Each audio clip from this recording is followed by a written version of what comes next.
Is no one else here interested in the truth? The very concept of objective truth is fading out of the world. George Orwell. Thank you, MJ. Yeah, well, I mean, since Peter's not really here to tell his truth. What about you? Wait a minute. Did you catch that? She says, the concept of objective truth is fading out of the world.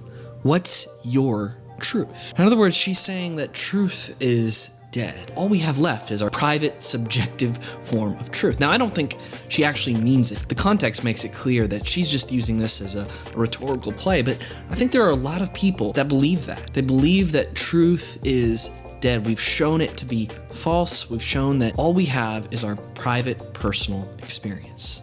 In the wake of the 2016 election cycle, Time magazine posted a question on the cover of their magazine saying, "Is truth dead?" And this question has been looming in the minds of many people as we continually are barraged with fake news, conspiracies, cover-ups, all sorts of misinformation. And we begin to ask the question, is there really a truth at all? In 2016, the Oxford English Dictionary word of the year was post-truth, and they define it like this. They say it's relating to or denoting circumstances in which objective facts are less influential in shaping public opinion than appeals to emotion and personal beliefs. When there's so many different opinions about what is true about politics and government and culture and morality, a lot of people just sort of conclude that maybe there isn't a truth out there at all. Maybe all we have is our personal beliefs, our personal values and emotions, and the things that we find to be true. And this is especially true when we talk about God. There are so many different religions in the world. How can any one of them be right? There's a famous example that's often given of the blind men and the elephant.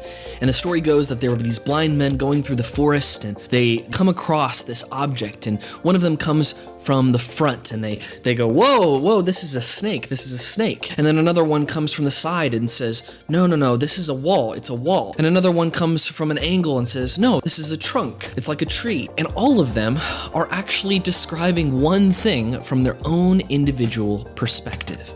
They all think that they have access to the truth, but actually they're all wrong. And because of this example and others like it, can we say that there's also no truth about God? Well, I'm going to argue that in spite of these things, there actually is a truth about God and a truth about reality that we can know. And I'm going to give you two reasons. The first is that we can't think it away. What is truth? One way of thinking about it is that it's an idea that matches reality. So 4 equals 4 is true.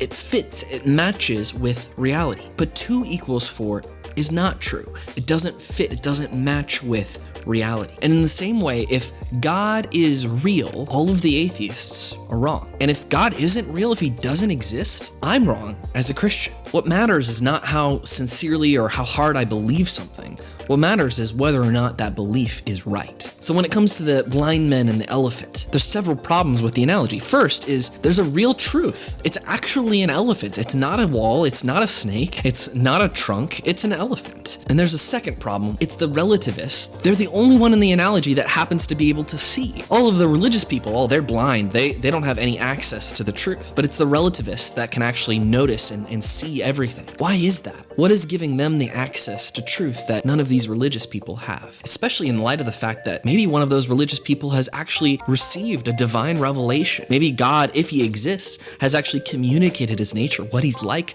to one of those religious people. So the elephant and the blind man analogy breaks down at its core. Ultimately, every argument made against truth fails because truth is logically inescapable. Arguments against the possibility of truth are self-defeating. It's like saying, I can't speak a word of English. As soon as you say it, you're disproving the very idea you're trying to communicate, and therefore it's necessarily false. Someone will say, you can't know the truth. Well, do you know that? Well, it's arrogant to say that you know the truth. Are you saying that you know that it's arrogant to say that you know the truth? What about if you say you can't trust somebody who says that they know what's true? Should I trust you when you claim that as well? These arguments against truth self-contradict because each is trying to say something true.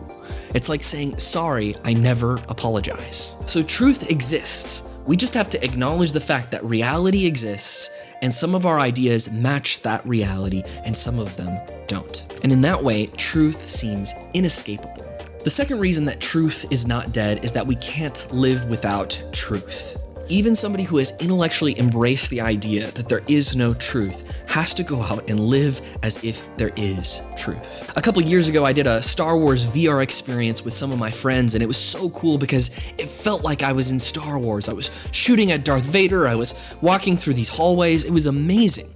But if I had chosen to lose touch with reality and chosen to believe that the VR experience was actual truth, then I could have gotten really hurt. I could have tried to drop kick a stormtrooper or jump over a barrier or run for my life and run smack dab into a wall, because at the end of the day, this was just a VR experience. Your private conception of the world quickly bumps up against reality. Truth exists. Reality exists, and we can't live otherwise. Now, I'm perfectly willing to admit that sometimes it's hard to know what's true.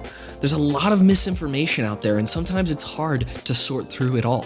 We need wisdom to know what is true. That's why I think we need to ask a different question than, is truth dead? We need to ask ourselves first, do I want to know the truth? Post-truth has existed a lot longer than 2016. In fact, I think it's been around as long as people have been here. In the Bible, we read of when Jesus was put on trial, he was brought before Pontius Pilate. And Pilate has Jesus before him, the truth, the way, the God and creator of the universe. And he asks him potentially the best question he could have asked him, which is, what is truth? But then he walks away. He doesn't wait to hear Jesus' answer because he doesn't want to know the truth. Most of us know that there's a truth out there, but many of us don't want to know the truth. We can't handle the truth. One of the main expressions of this is the celebration of ambiguity in our culture. People are praised when they say, well, I just don't know, and I'm open, and I'm questioning. And if you say that you're certain, if you say that you know, if you say that you're sure about something, then maybe you're just a little too closed-minded. But is that really the humble position? To say that I don't know, and it's okay for me not to know. You see, that's an incredible claim, to say that not only do I not know who God is, I know that He's okay with me not knowing. That's a pretty huge claim. If you're making that claim, what makes you so confident to know that it's okay for you to just continue to question, continue to ask, and never settle on who God is and what He wants from you? If Christianity is true, it's good news. There's a God who loves you and desires to know you and desires for you to live a life of ultimate satisfaction and peace and joy. If Christianity is true, we should want to know it. Jesus said, you will know the truth, and the truth will set you free. Free to live in light of your purpose and identity. Free to live without trying to create your meaning in the world. Free to know that you are loved beyond measure. If this is true, it's not something that we should avoid. It's something that we should run towards and pursue and take confidence in. Jesus said, I am the way, the truth, and the life. This means that we can not only intellectually know the truth, but know this truth personally. We need to ask, is this true? And there's many reasons that we can be confident that it is. My encouragement is to pursue the truth. Not only is truth not dead, it's alive and well, and we can know it. Jesus promised, ask and it will be given to you, seek and you will find, knock and the door will be open to you. If you're interested in knowing some of those reasons, then check out some of the links in the description, subscribe to the channel, and we'll see you in the next one.